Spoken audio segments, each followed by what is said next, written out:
Երբ նույնիսկ մտքում մեղադրում եք այն կանանց, որ ծննդաբերությունից հետո քաշ են հավաքել, ուրեմն դուք պատկերացում չունեք, թե ինչերի միջով են անցել նրանք, ոչ միայն կենցաղավարական խնդիրները, այլ հոգեբանական եւ ֆիզիոլոգիական փոփոխությունների տարափը, որը սկսվում է հղիության առաջին օրերից եւ ավարտվում է միայն Աստված գիտի թե երբ։ Այսօր խոսենք սննդակարգից եւ քաշից, մինչեւ հղիանալը, հղիության ընթացքում եւ հետծննդաբերական շրջանում։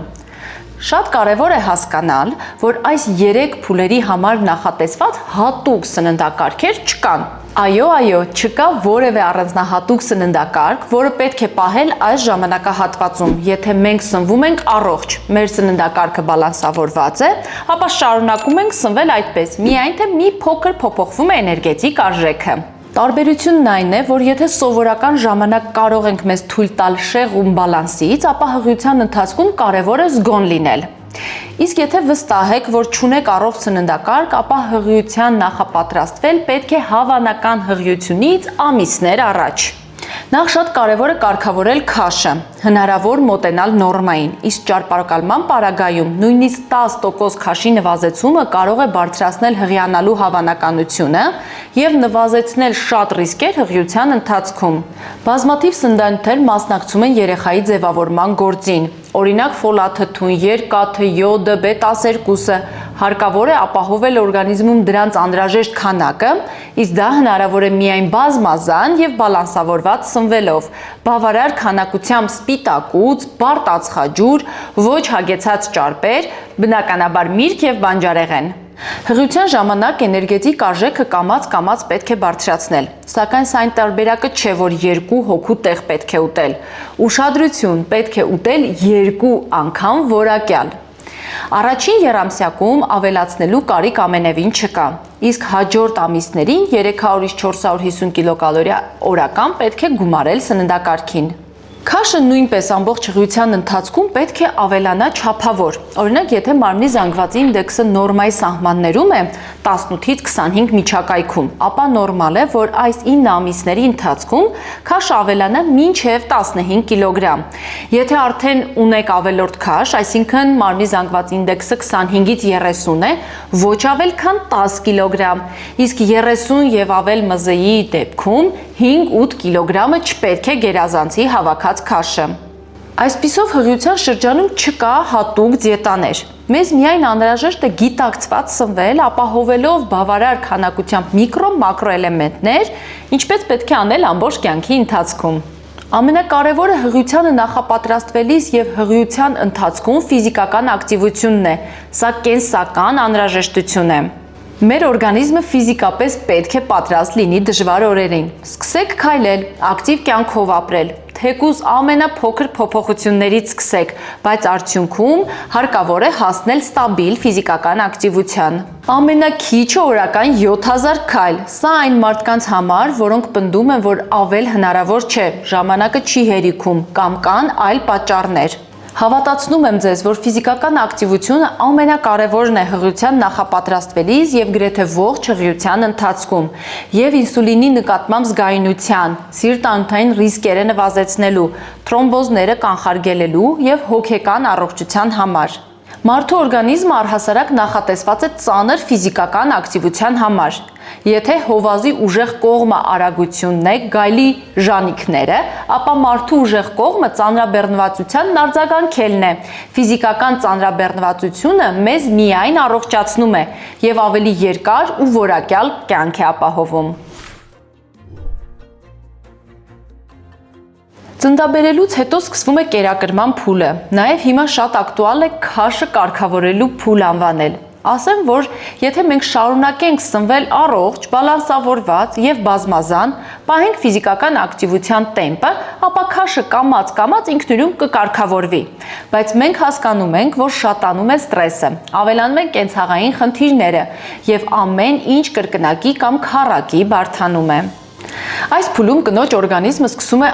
դանդաղ վերականգնվել, վերադառնալ իր նախնական վիճակին, բայց գալիս է նոր փոփոխություն։ Օրգանիզմը արտադրում է կաթ երեխայի համար։ Շատերը սկսում են կասկածել, Իսկ ինչ ուտեմ, որ կաթը քիչ չլինի, կամ որակով լինի, կամ ուզում եմ քաշս կարգավորել, բայց այնպես, որ կաթը չպակասի։ Իրականում, այո, կրծքով կերակրելու շրջանում էներգետիկ արժեքը սննդակարգի պետք է լինի այնքան, որքան հղիության ժամանակ, այսինքն 300-ից 450 կալորի ավել, քան սովորական ժամանակ։ Այդքան էներգիա անհրաժեշտ կաթն արտադրության համար։ Եթե հաշվի չառնենք այս հանգամանքը եւ կենտրոնանանք քաշը նվազեցնելու վրա, պահենք անհիմն սուղ դիետաներ, ապա ի հայտ են գալու բազմաթիվ ռիսկեր՝ վիտամինի, միկրոէլեմենտների դեֆիցիտ, ուժեղ հոգնածություն, թուլություն, որը գիշերային անքնությունների հետ գումարած կարող են անտանելի դառնալ, անկառավարելի քաղցի պահանջ, անհապ ուտելու ցանկություն, պոռթկումներ, մեղքի եւ անկարողության զգացողություն եւ բնականաբար կաթի քանակի եւ որակի նվազում։ Շատ կարևոր է կենտրոնանալ սննդի որակի վրա, ոչ թե քանակի։ Այն պետք է լինի հարուստ միկրո-մակրոէլեմենտներով, բազմազան եւ գունեղ։ Եկեք մի փոքր մանրամասնենք։ Բարդ ածխաջրեր, հիմնական էներգիայի աղբյուր։ Եթե այս մթերքը բացառել, շատ արագ պոռթկումներ կլինեն։ Հաց, բրինձ, կարտոֆիլ, վարսա, քինոա, հնդկաձավար, հաճար, շիլաներ, չհագեցած ճարպեր, սրանք բացառելը հղի են ռիսկերով, ճարպալույծ վիտամինների խնդիր կունենաք։ Ստանում ենք ավոկադոից, ընկուզեղենից, ձեթերից, ձկից։ Սպիտակուց։ Առանց սպիտակուց քաշը կարող է նվազել մկանների հաշվին, դա անթույլատրելի է։ Սպիտակուցի աղբյուր են միսը, ձուկը, ձուն, լոբազգիները։ Հիշեք, որ ձեր կերած լոբազգիները չեն կարող երեխայի գազիկների պատճառ լինել։ Եվ իհարկե, կաթնամթերք։ Կաթնամթերքը կարևոր է նաև միկրոբիոտայի համար։ Միկրոբիոտան ուղիղ կապված է մեր իմունային համակարգի հետ։ Իմունային բջիջների մի մեծ հատված հենց այստեղ են։ Իսկ գիտությանը դեռ հայտնի չեն այնպիսի հավելումներ, որոնք ավելի լավ կարողանան ապահովել միկրոբիոտայի որակը, ինչպես մթերքը։ Մենք ունենք հայկական նարինեն։ Սա հրաշալի տարբերակ է պարբերաբար միկրոբիոտայի մասին հոգ տանելու։ Պանացեան մեզ համար մտածել է նարինեն տարբեր համերով եւ համեղ եւ օգտակար։ Իսկ լակտոզ անտանելիության պատճառով կաթնամթերքը դժվար մարսող մայրիկները այդքան կարևոր կալցիումը ստանալու համար կարող են օգտագործել պանացեայի առանց լակտոզ կաթը, մածունը, ինչպես նաև արդեն թթվասերը։ Ես վստահում եմ պանացեային։ Եվ անպայման չենք մոռանում ջրի մասին։ Կրծքով կերակրման ընթացքում հեղուկի պահանջը բնականաբար մեծանում է, քանի որ օրական արտադրվում է մոտ 700-ից 800 մլ կաթ, որը կազմված է շուրջ 87% ջրից։ Այսինքն մեր օրգանիզմից է այդքան հեղուկ դուրս գալիս օրական։ Պետք է ապահովել բավարար հեղուկ մինչև 3 լիտր։ Իհարկե, հետևեք ձեր ծարավի զգացողությանը, պահանջի բարձրացմանը զուգահեռ այն նույնպես պետք է ավելանա, բայց եթե չունեք ծարավ, ապա հետևեք մեզի գույնին, եթե այն մուգ դեղին է, ապա քիչ եք խմում։ Եթե դժվարանում եք ջուր խմել, ապա կարող եք ներառել որպես հեղուկ թեթև չքաղցրացված թեյեր, կոմպոտներ, բանջարեղենային կամ մսային ապուրներ, կաթ կամ բուսական ըմպելիքներ, ջրով նոսրացված մրգահյութեր առանց ավելացված շաքարի։ Պետք է խուսափել գազավորված ըմպելիքներից, բարձր կոֆեին պարունակող էներգետիկ խմիչքներից, քաղցրացված հյութերից։ Մոր կաթի որակը հիմնականում պահպանվում է, նույնիսկ եթե մոր սննդակարգը կատարյալ չի, սակայն որոշ միկրոէլեմենտներ, օրինակ վիտամին D, B12, յոդը, կալցիումը, երկաթը կարող են չբավարարել եւ պահանջել հավելյալ ընդունում։ Եթե կերակրող մայրը վեգան է կամ ինչ-ինչ պատճառներով սնվում է սուղ սննդակարգով, ապա լավ կլինի բժշկի հետ քննարկել հավելումների ձևով վիտամին միկրոէլեմենտների ավելացնելու հարցը։ Քաշը կարգավորել այս ընթացքում բավական նուրբ աշխատանք է։ Ինչպես արդեն ասեցի, կրծքով կերակրումը արդեն այրում է օրական մոտ 300-ից 500 կալորիա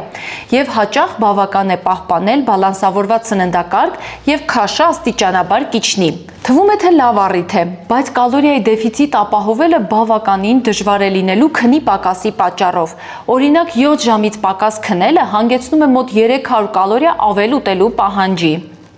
Աշխատեք կազմակերպել սնունդը գիտակցված, հասկանալով սուղ դիետաների հետևանքները։ Առողջապահության համաշխարհային կազմակերպությունը ընդգծում է, որ արագ քաշի կորուստը ավելի քան 0.5 կիլոգրամ շաբաթական կարող է բացասաբար ազդել կաթի արտադրության վրա։ Քաշի իջեցումն ու սնուցումը պետք է համարժեք լինեն, ոչ թե մեկը մյուսի հաշվին։ Իսկ ինչից խուսափել։ Սա այն հարցն է, որի շուրջ ամենաշատն են միֆերը։ Տատիկներն ասում են՝ կաղամբ կամ լոբի մի կեր, գազեր կունենա երեխան, կամ սուրճ չխմես, կաթդ կպակասի, եւ այսպես շարունակ։ Կերակրման ընթացքում մոր սննդակարգը սովորաբար չի պահանջում հատուկ խիստ սահմանափակումներ, բացառությամբ ալկոհոլի, որը պետք է բացառել սննդակարգից։ Կոֆեին թույլատրելի է օրական մոտ 200-300 միլիգրամ, դա 1-2 բաժակ սուրճն է։ Կոֆեինի մեծ քանակությունը կարող է երեխայի մոտ առաջացնել անքնություն, բայց միայն այն դեպքում, երբ մայրը այն ընդունում է չափազանց շատ։ Եթե մայրը ծխում է, դա նվազեցնում է կաթի արտադրությունը եւ փոխում է դրա համը։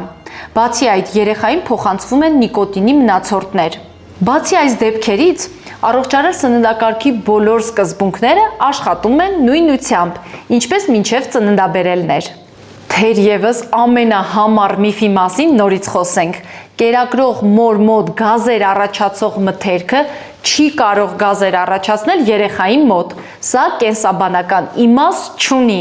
Գազ առաջացնող մթերքը, օրինակ լոբին կամ կաղամբը, մարսվում են մայրիկի աղիներում, որտեղ բակտերիաները դրանք ֆերմենտացնում են եւ առաջացնում են գազեր։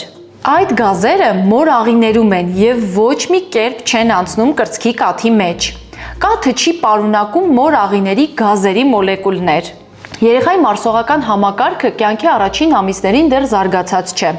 Աղիքային միկրոբիոտան նոր է ձևավորվում։ Ֆերմենտային համակարգը դեռ ամբողջական չեն աշխատում։ Կաթը արագ է անցնում մարսողական տրակտով, կաթնային շաքարի, լակտոզայի մասնակի մարսումից առաջանում են հենց երեխայի աղիների գազերը։ Այսինքն ոչ մի պատճառ չկա բացառելու լոբին, բրոկոլին կամ կաղամբը։ Հակառակը, դրանք հարուստ են բջջանյութով, ֆոլաթթվով եւ միկրոէլեմենտներով եւ անհրաժեշտ են թե մորնյութափոխանակության, թե կաթի սննդային արժեքի համար։ Նոր ծննդաբերելուց հետո անմիջապես լցվել քաշը կարգավորելու գործին լավագույն որոշումը չի։ Ձեզ ժամանակ տվեք վերականգնվելու համար։ Տարբեր հետազոտություններ փաստում են, որ ամբողջական վերականգնման համար օրգանիզմին անհրաժեշտ է 6-ից 12 ամիս։ Հոգ տարեք ձեր մասին, ձեր առողջության մասին։ Մեր այն հարազատներին, որոնք մեր լավի համար խորհուրդ են տալիս, քաշ ես հավաքել, արդեն ժամանակն է նիհարելու,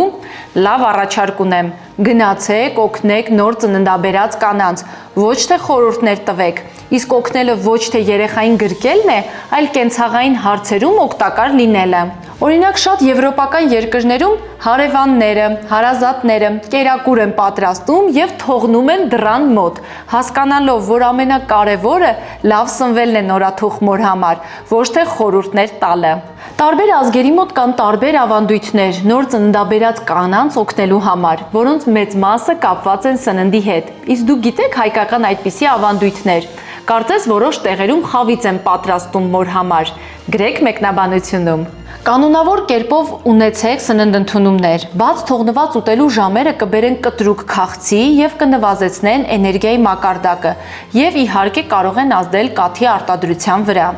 Հիշեք, խիստ դիետաները միշտ վնասակար են եւ մորը եւ երեխային։ Հետևաբար կերեք բազմազան, խմեք բավարար ջուր, մի վախեցեք մրգերից ու բանջարեղենից, մի պահեք դիետաներ։ Քաշը նվազեցնելու ժամանակը հիմա չէ, եւ ամենակարևորը՝ լսեք ձեր մարմնին։ Անպայման բաժանորդագրվեք եւ լայքեք այս վիդեոն։ Իսկ եթե դուք հղի չեք, կերակրող մայրիկ չեք էլ նախապատրաստվում լինել, ուղարկեք այս վիդեոն այն մարդկանց, ովքեր այդ կարգավիճակում են։